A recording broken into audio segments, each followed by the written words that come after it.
If I asked you what the best car under $1.5 million was, you'd probably say something like, I don't know, a Rolls Royce.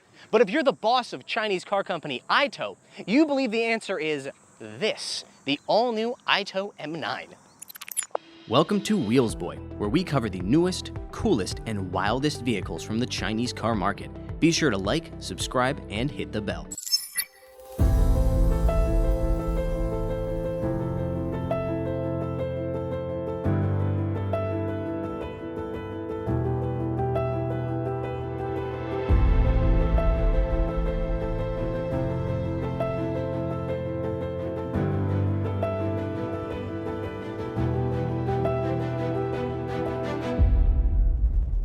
For years now, people have been requesting that we do longer, more detailed videos about the cars that we cover, and today I'm going to make their dream come true. But I want to know, do you enjoy this video? Do you like this style? Or do you hate it? Either way, please let me know in the comments below.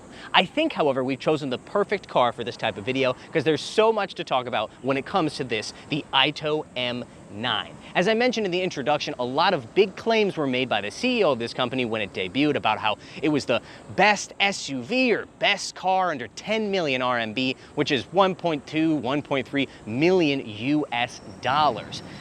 Let's start with the exterior design, and I have to say, I don't think he's right when it comes to that. This car, well, the Chinese have a good phrase for it, 中庸, which translates to ordinary or average looking. I think that when they designed this car, they did so by trying to create something that was as inoffensive and yet handsome as possible to as many people as possible. The result is a car that feels, well, not particularly thrilling from any angle that you look at it. I think that this side profile, for example, could disappear into the crowd of large SUVs, especially from Chinese manufacturers. I see Li Auto, just for example. This version is an Ultra, which is a high-spec version of the car, which is good news for us because it means we get a ton of features that aren't available on lower-spec versions called the Max. While we're over here, though, let me point out, this car has either 21 or 22-inch wheels available. These are the 21s, which have a lower air resistance style. The 22s are a bit sportier, more traditional alloy look. Personally, I like the 22s, but these 21s are also pretty nice. The only area of this car's styling that I personally think is really kind of interesting is on the front end here. Now, that's for good reasons and bad reasons. Let's start with the bad reasons. I don't think I've ever seen a car that looked like it had bags under its eyes.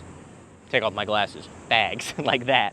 This thing does look very tired, especially when you turn off these front lights. Maybe the designers were overworked and they expressed that in the design of this car.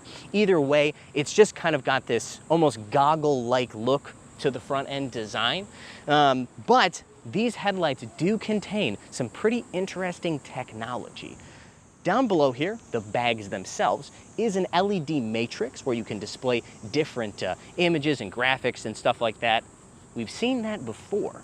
We've also seen before, but in very few cars, the more interesting technology, which is up here in the headlight cluster. There is, if you get this Ultra version of the car, it comes as standard. If you get the Max version, it's an extra 20,000 RMB or about 2,750 US dollars. A DLP, or I believe it's digital light projection unit in here. Now that means that this thing can project images in front of the car. But we're not just talking about a thing on the ground that tells people, oh, it's okay to walk in front of my car. We're talking about a full picture movie. Now, the movie itself can only be in black and white, but that is due to not technological limitations, but regulatory limitations. The Chinese government does not allow you to project color images from the headlight, presumably for safety reasons. But the idea here is that you have these digital light projectors where if you wanted to, you and say your lover could find somewhere quiet in the woods, put up a blanket or a sheet, and project a movie on there and have your own little drive-in theater. Now, the movie would be black and white, so maybe you want to watch some old movies if that's what you're into. I don't know if I'd want to watch a black and white version of a new Marvel movie, but that's up to you. So apart from this DLP technology and the LED matrix, both of which we've seen before on other cars, maybe in less advanced versions, I don't think there's a whole lot of exciting stuff going on with the front end of this vehicle. From this angle though, I think you do get the idea that I'm trying to say here about how it looks like it's wearing two goggles on its face. It's kind of interesting, I guess. Up top on the windshield, you are going to see a LiDAR unit, which is part of this Huawei inside driver assistance system for this car, which also, of course, includes a bunch of cameras and ultrasonic radars. Don't worry, we will be experiencing that later in the video. Speaking of Huawei, I should mention that AITO is a joint venture between Huawei, the technology company you've almost certainly heard of, and Ceres, a small Chinese car manufacturer that you almost certainly have not heard of. The AITO brand, well, this is their third vehicle. First was the M5, which we've also driven on the channel. Then there's the M7, and finally this M9. This is the flagship vehicle for their brand, and it costs between 65 to 78,000 US dollars. Sorry, I had to translate over from RMB, or Chinese currency. This is, of course, a flagship priced vehicle. So again, it's going to have flagship level technology, including those headlights. That's a standard LiDAR unit, just for the record, but it also has the Huawei inside driver assistance system. We will get onto that later. Right now, however, let's move around to the back of the car and check out the rear design. The rear end design is, well, to me, kind of a carbon copy of the front end design. Same elongated lights over here, connected by a single strip in the middle. It also has the LED displays. As you are probably noticing, this one can display different images than the front end. In this case, there's a heart, but there are other images that you can display. Is it useful? No, but it's cute, so why not? Let's open the rear cargo area and have a look. Rear cargo space is, well, this being a 3-row SUV measuring 5.23 meters in length, it isn't huge, but it's still useful. 206 liters behind this third row, and if you lay that row flat, you can get up to 716 liters. Neither of those numbers is especially massive, but this is a car that seems to prioritize passenger space over cargo space, so it's a compromise that you're just going to have to accept. From this angle, you're also getting a preview of something I really love about this car, which is the gorgeous interior color. Why don't we jump inside and get a closer look at that?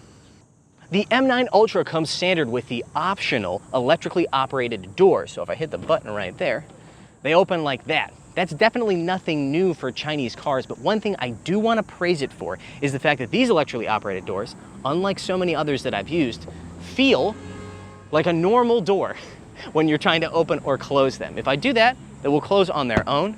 But my point is that they don't take extra effort to open or close as the other electrically operated doors that I've used have. So I really like that bit of design.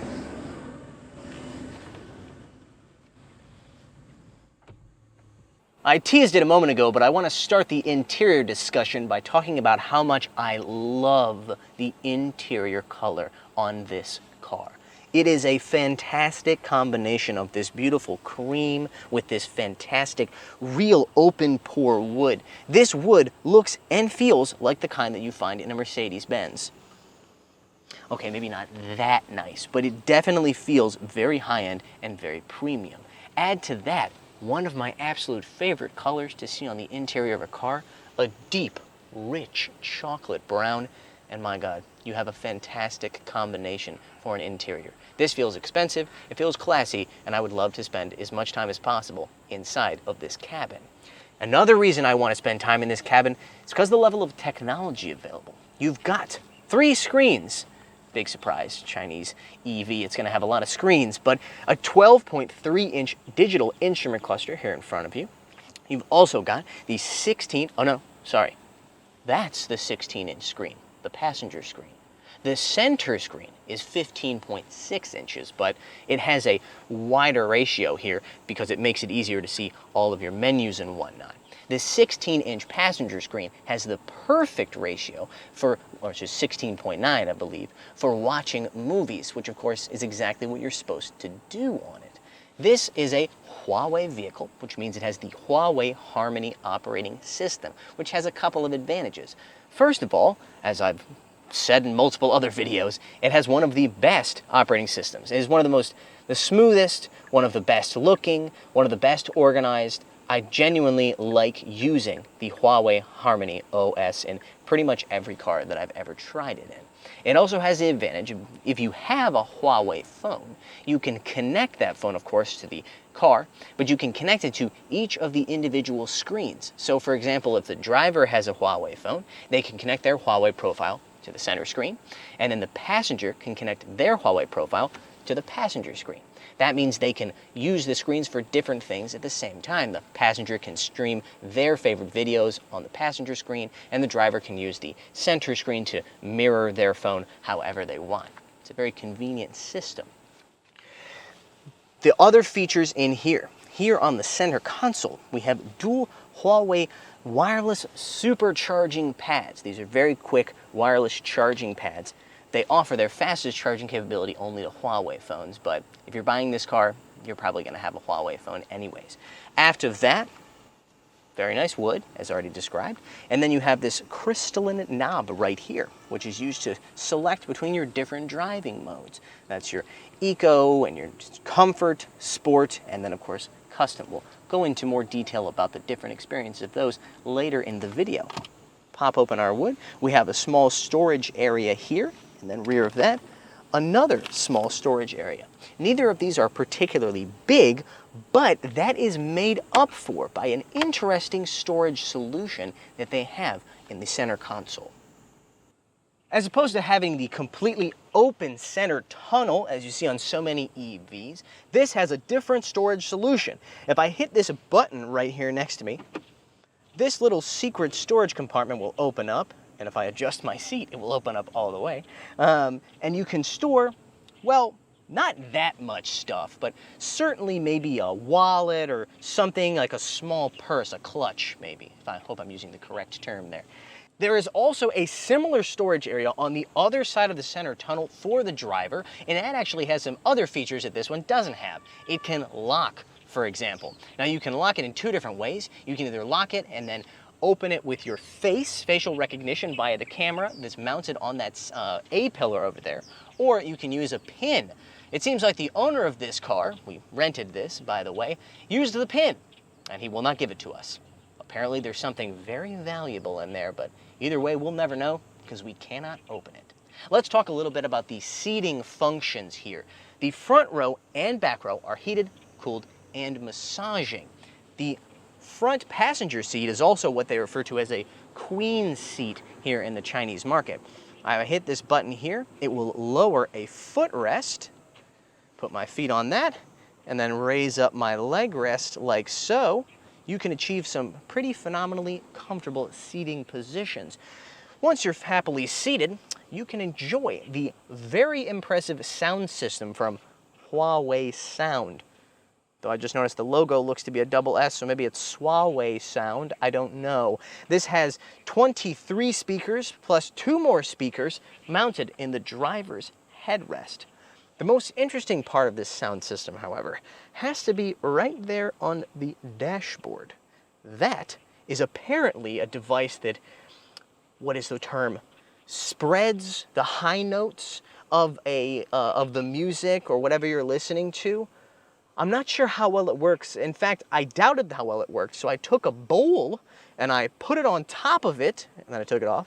Then I put it on top, and I took it off to test whether it sounded any different. And my conclusion was, it sounds a little bit different. So I think it's doing something. I don't know if it's doing a lot. I'm sitting side saddle like this, so I can show you one more thing here in the first row, and that is your scent system. Ooh. Ah. That third one's not that great, but this first one, fantastic. The M9 has developed something of a reputation here in the Chinese market as very desirable as a car to be transported in. Think of something like a Maybach S-Class. And it's funny that people compare it to the Maybach S-Class because I have an example of how desirable it really is compared to a Maybach S-Class. This thing's starting price, as we've described, is about $64,000, goes all the way up to about $78,000. Compare that to a Maybach S-Class here in the Chinese market, which is more like $200,000. However, right now, you can go on Chinese car rental platforms and get a Maybach S-Class for about $300 a day. This car costs nearly $500 a day. And they're making a lot of them. It's simply that desirable to a certain set of people that they'd be willing to pay more than a Maybach S-Class just to be able to experience it, but maybe before choosing to buy it. So why is that happening? Why is this gaining a reputation as being, a really sought-after vehicle to be transported around in? One reason has to be this second row. In fact, it's probably the biggest reason that I can think of. Starting with this seat.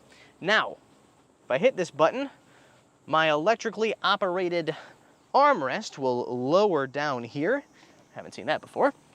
But the most important button is over here. This is your zero gravity mode button.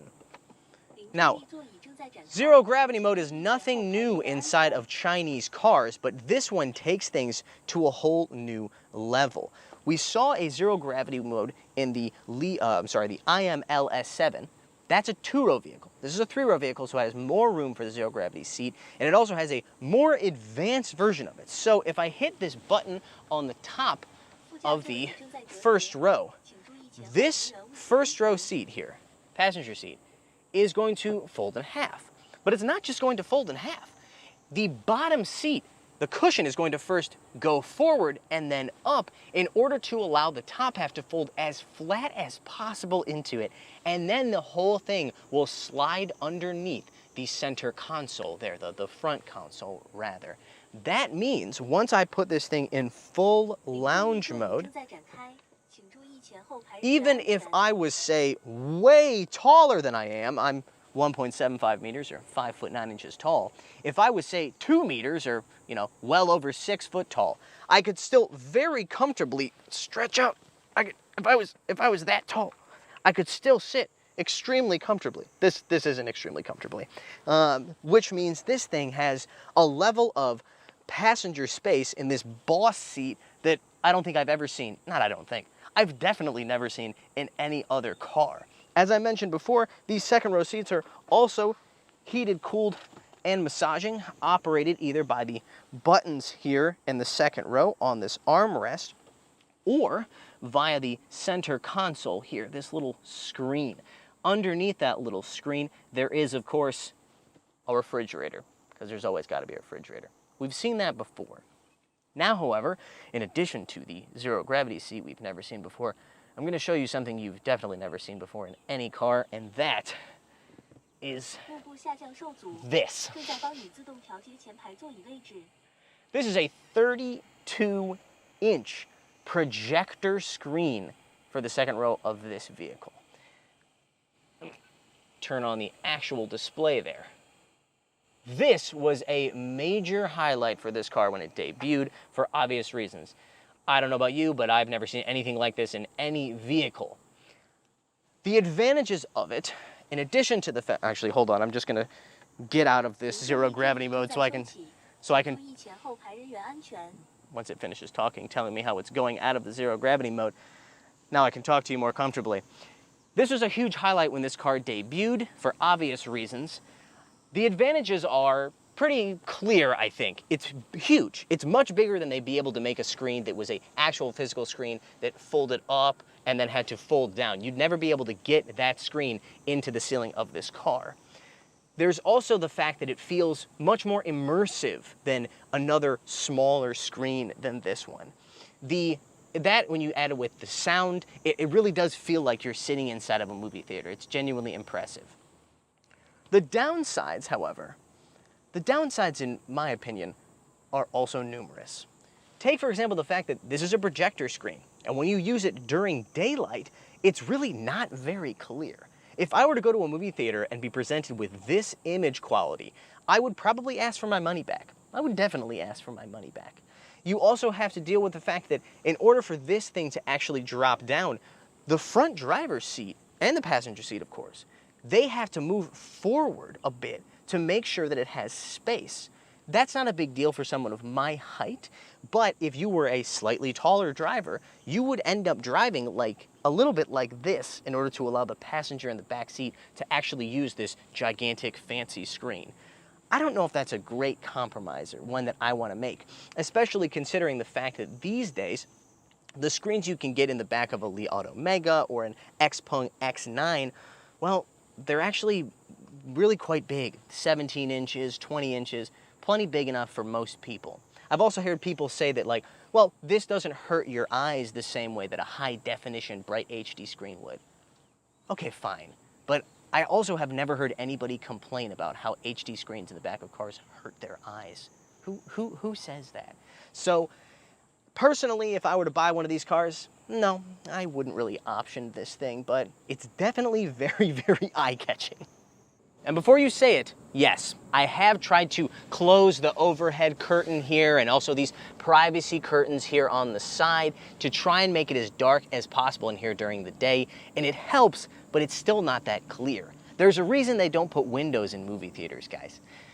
The other problem, the only way to control this screen is using a Huawei phone. There is no physical remote control, and of course, because it's a projector screen, there's no way to use touch controls either. So it's not particularly convenient. It seems like this car is one of those ones where you gotta have a Huawei phone if you're going to own it. The third row has its own creature comforts. There is no cooling or massaging here on the seats, but you do still have a heating function. You also have a USB Type-C charging port, but honestly, the most important things for comfort are right here. This thing has adjustable rake, as you can see, and adjustable forward and aft movement, allowing you to achieve, as I always say, a very comfortable seating position, especially considering you're in the third row of a vehicle. The posture itself is quite good. The seat bottoms, nice and long. The low back support, very good. The floor, while not as low as I would like it to be, isn't so high that I'm not able to find a nice way to sit back here. This is a 6-passenger vehicle. This is very much not a 7-passenger vehicle. This is only for 2 people back here. One reason is they've only got 2 seat belts, but even if they installed a third one in the middle, you couldn't really sit here because you have the projector for that great screen in your way. I've complained a lot about that screen, so I want to acknowledge the fact that there is an alternative to it. If you wanted to forego the screen, you could choose instead rather to install Huawei tablets on the back of the seats using the sockets that they've pre-installed for you. So there are 3 in this car. There is 1 on each of the back of the front row seats, and there's 1 here in the third row as well. So if, like me, you didn't want to get that screen, you could still have rear entertainment if you wanted to.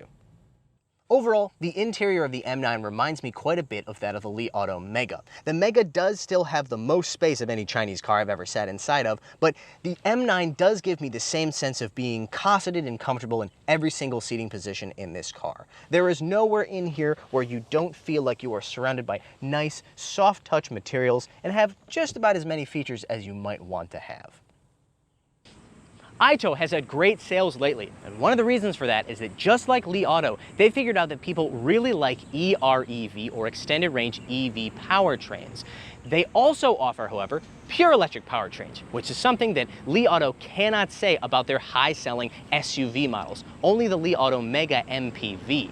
What you see right here is the engine in the EREV powertrain of the M9. It's a 1.5-liter turbocharged 4-cylinder that acts as a generator for dual electric motors. Those dual electric motors make a combined 365 kilowatts and 675 newton meters, 0 to 100 kilometers per hour, 4.9 seconds. There are 2 battery packs available. Both are lithium ion and they measure 42 or 52 kilowatt hours. The ranges, if I check my cheat sheet here, are 190 and 233 kilometers on the WLTC cycle, not the CLTC cycle, which is a much more generous cycle that's used here by the domestic Chinese industry. That's WLTC. I mentioned that there is also a pure electric powertrain available. There is only 1 battery pack for that. It's 100 kilowatt hours, but it has more power than the EREV version. It has 390 kilowatts of power and a 0 to 100 of 4.3 seconds. Interestingly, however, it only, quote, makes 673 newton meters of torque, so 2 less than the EREV version. I have no idea why that would be. It also has a lithium ion battery pack, again, 100 kilowatt hours, and its range is 630 kilometers. on that CLTC cycle, mind you, not WLTC. So you can probably expect somewhere in the high 400-kilometer range for that car in more realistic conditions, maybe even 450. Let's talk a bit about charging.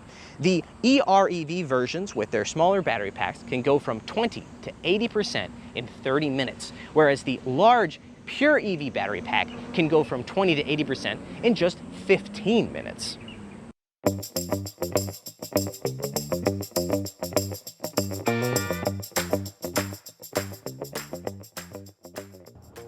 And now, the driving portion of the video. And I'm afraid I have to start it with an apology because I missed a screen. In addition to the 3 front screens right here, as well as the giant screen in the back, there's also a very large heads-up display, and a nice one at that. I would say this is the second best heads-up display I've ever seen. I still think the one in the Li Auto models is just a little bit better. But on to the driving experience, and it is a pretty good driving experience overall. Speaking of Li Auto models, this thing is undoubtedly aimed almost directly at the Li Auto L9, which is their flagship SUV. And it's a pretty high bar that has been set by that car, particularly when it comes to comfort. This car doesn't quite get to the same levels of ride quality as the Li Auto L9, and I think I know why. It's because this car only has a single chamber air suspension versus the dual chamber of the Li Auto L9 and the indeed latest versions of all the Li Auto models, including the Mega MPV. Why does the dual chamber suspension make a difference? Well, honestly, I think the biggest difference is the fact that this thing has, oh, there's an L9 right there as we're driving by. Anyways, the biggest difference is the fact that the L9 and other Li Auto models equipped with that dual chamber air suspension, they have better vibration control. Basically, there's a little bit more of a higher ride quality. Less vibration makes its way into the cabin through the suspension as opposed to this single chamber air suspension on the M9. Having said that, I don't think that the M9 necessarily has a worse driving experience than the Li Auto models. That's because even though the ride quality is just a little bit worse than them, it still feels a little bit lighter on its feet. This is a relative term, of course. We're talking about an SUV that weighs something like 2.5 tons. It's really, really big and very, very heavy. There's a lot of body roll as well, but the front end just feels a little bit lighter and a little bit more agile than the Li Auto models. I don't know whether you could blame that on the dual chamber versus single chamber air suspension. I suspect not. I think it's just a matter of tuning, but either way, considering we're on a spectrum of big SUVs, the Li Auto L9 is maybe over here in terms of driving enjoyment, and farther towards the more enjoyable end is this car. You probably already guessed this, but power is not an issue in this car. Even though it is very heavy, as I mentioned, 365 kilowatts in this EREV version is more than enough to make it hustle like a car this big probably should not hustle. 390 kilowatts would be better with the EV, but 4.9 seconds to 100 kilometers per hour, nobody's going to complain about that. And if they do, you know, you really probably shouldn't listen to that person in the first place. Their opinion is very, very strange and not really worth your time. There is another concern with EREVs, and that's NVH from the engine up front that acts as the generator. That's not really a concern for 2 reasons. First of all, this car's electric range is such that if you have access to charging at home or at your office, you don't really need to add fuel to it very often. People I know who have extended range vehicles, here in the Chinese market at least, they will go months without having to add fuel. We have a member of our Wheelsboy team who drives a Li Auto model, and he went, I think, 6+ months without ever having to add fuel. And that's from when he picked up the car, and then he finally had to add fuel 6 months later, because he was able to charge on a daily basis.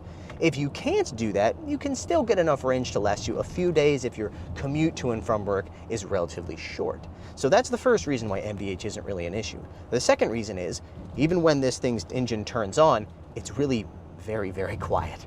It almost makes no noise within the cabin, even in its, I guess, highest RPMs. So this car's driving experience is good for a vehicle that fills this role, either a large family SUV or a vehicle that's used to carry around some sort of boss-type person in the back seat, because it's got a great ride, plenty of power, quiet inside, all of that. A feature I didn't expect to talk about so much, though, however, is the driver assistance system.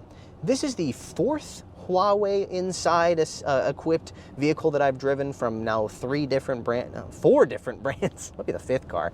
Either way, this is the best one yet.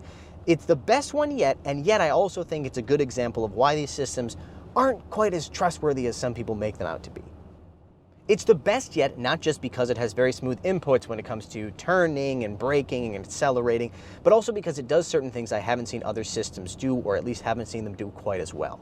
Take, for example, the way that it adjusts speed.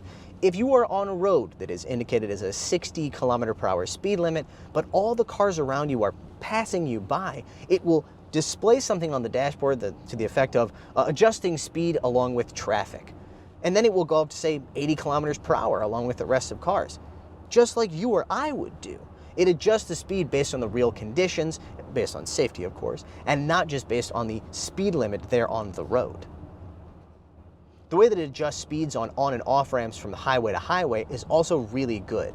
Other Chinese systems will get onto an off ramp, for example, and they will immediately drop as fast as possible down to the indicated 40 km/h speed limit. If you're going from 120 to 40, that can be pretty jarring. This car does it in a way that is much more akin to what you or I, experienced drivers, would do, assuming you're also an experienced driver. We would drop down much more slowly and maybe even stop, say, from 120, drop down to 80, then finally drop down to 60. It feels a lot more natural.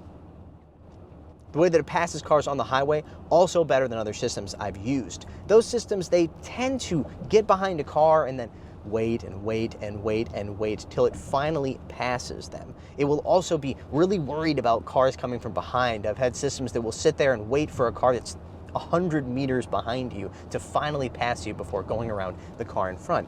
This system has no such hesitations. It just goes straight ahead and goes around the car, again, just like an experienced driver. So I keep gushing about this system. Why then do I say that it's a good example of why these systems are not perfect and shouldn't be trusted that much? Well, because it does some things that I find a little bit sketchy. For example, when I was driving it the other day, it approached a crosswalk and it did slow to a decent speed, but the cars in the left-hand lane next to me, they had all stopped, clearly because there was somebody crossing the road. In that case, it was an older person on a three-wheeled kind of mobility bike. If I, as an experienced driver, saw all the cars in the left lane stopping, I would stop too. Or at the very least, I would slow down to a really low speed. This car did not. This car just kept on going straight through.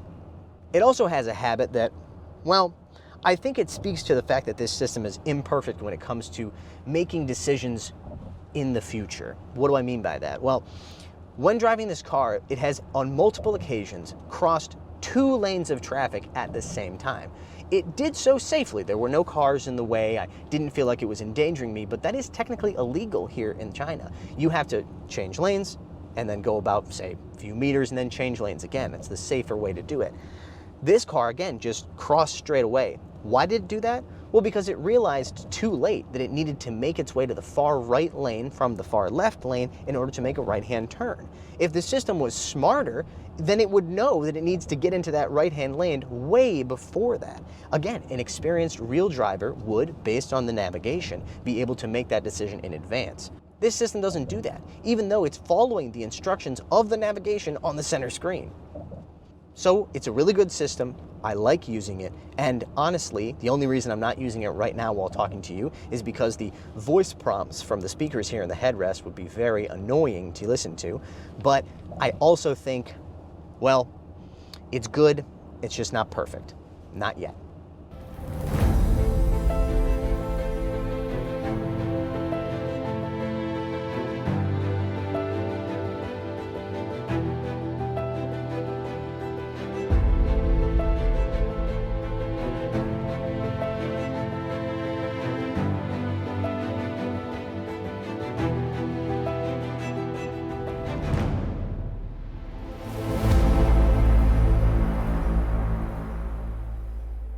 At this point, I want to reiterate the fact that the M9 is a really hot commodity here in the Chinese market, at least right now. Renting one of these for a day costs about as much as it would to rent like a 10-year-old Rolls Royce. At first, I didn't really understand why, because from the outside, all the features that people were talking about I'd seen on other cars before. Big screens and refrigerators and zero-gravity seats. It wasn't until I'd actually experienced the car that I realized what they've done considering this is an outwardly boring car, was actually something pretty interesting. And that's to take a bunch of features we've seen in other cars and combine them in new ways and tweak them just a little bit in order to make them better. Well, minus that second row screen. That's a disaster. I don't want one. I really, really don't want one. Anyways, I will say that I am impressed by this vehicle, and it's much more interesting than I honestly expected it to be in the first place. And having driven and experienced it, I kind of understand why so many people are so desperate to get their hands on one, and more specifically, to be driven around in it.